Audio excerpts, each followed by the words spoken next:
भारती एक अगर आप देखें इन्होंने डील क्रैक की है और कितना फंड रेज कर पाएंगे इससे ये थोड़ा सा समझने की कोशिश करते हैं। नीरज जी बताइए। देखिए, भारती की जो एक होली ओन सब्सिडरी है एनेक्स्ट्रा, और वो एक डेटा सेंटर के बिजनेसेस में है और इसमें कार्लाइल ने हिस्सा लिया है 25% हिस्सा लेंगे और जिनकी इंटरप्राइज वैल्यू बन रही है वो करीब करीब $1.2 बिलियन के आसपास आ रही है।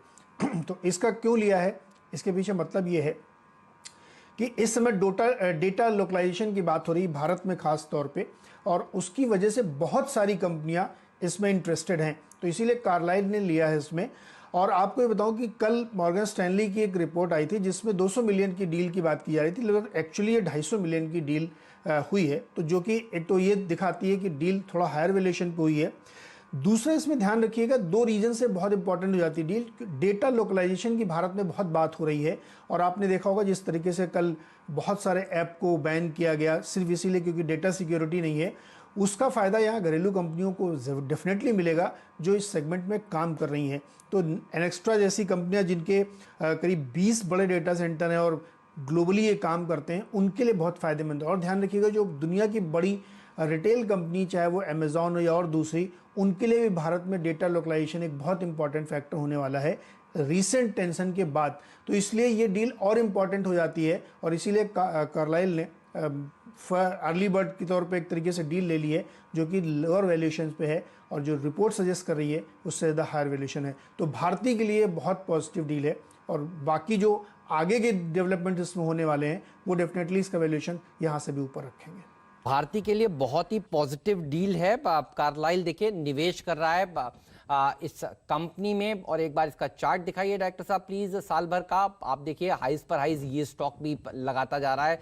लॉकडाउन के समय में भी देखिए एक जबरदस्त रैली स्टॉक में देखने को मिली। तो भारती तो आज फोकस में रहेगा ही, वोडाफोन भी फोकस में रहेगा। आज भारती वोडाफोन पर फिर मैं एक साथ राय दीवान साहब से भी लूंगा, लेकिन आशीष हमारे साथ जुड़ चुके हैं गुड बैड अगली देने के लिए। आपको हर रोज वो सुबह सुबह इस शो में बता देते हैं कि कौन से नतीजे अच्छे आए, कौन से खराब आए और कौन से नतीजों ने आशीष का मूड बिल्कुल बिगाड़ दिया है। मुस्कुरा रहे हैं लेकिन मूड इनका खराब हो जाता है जब ये देखते हैं खराब नंबर्स। तो सबसे पहले आइडिया से ही शुरुआत की जाए। ऑपरेशनली अच्छे नंबर्स नजर आ रहे हैं। ये कहना चाहिए म्यूजिक टू ईयर्स होगा बहुत सारे शेयर धारकों के लिए कि अच्छे नंबर्स हैं। जैसे आपने कहा ऑपरेशनली स्ट्रॉन्ग नंबर्स आए और बाजार उम्मीद से बेहतर परफॉर्मेंस इस कंपनी ने वोडाफोन आइडिया ने डिलीवर करा है। आय तिमाही दर तिमाही 6% बढ़ी, क्यू ऑन क्यू इबीटा में 11% का उछाल है। इंप्रूवमेंट जो रेवेन्यूज और इबीटा में देखने को मिल रहा है वो इसीलिए क्योंकि इस कंपनी ने दिसंबर 2019 में जो प्राइस हाइक्स लिए थे उसका फायदा मिल रहा है। हालांकि कंपनी ने बड़ा 11,640 करोड़ रुपए का इस क्वार्टर में लॉस करा है। असल में ध्यान रखिए उसमें एक्सेप्शनल लॉस भी इंक्लूडेड है 6,140 करोड़ रुपए का, जो इन्होंने एजीआर और वन टाइम स्पेक्ट्रम ड्यूज थे उसको प्रोवाइड फॉर करा अपनी बुक्स पे। और इसके चलते पूरे FY20 के लिए 73,880 करोड़ रुपीस के लॉसेज हुए इस कंपनी को। हां, कुछ इंटरनल्स जो अच्छे नहीं लगेंगे।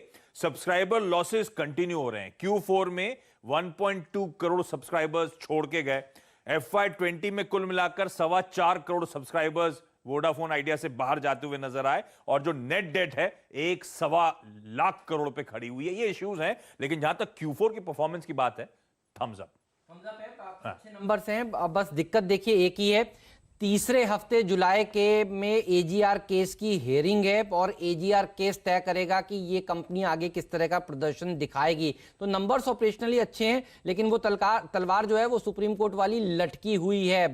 एक बात और आपको बता दूं कि इन नंबर्स के बाद सीएलएसए ने अपना थम्स अप दिया है। उन्होंने लक्ष्य 12 से बढ़ाकर 14 रुपए का कर दिया है।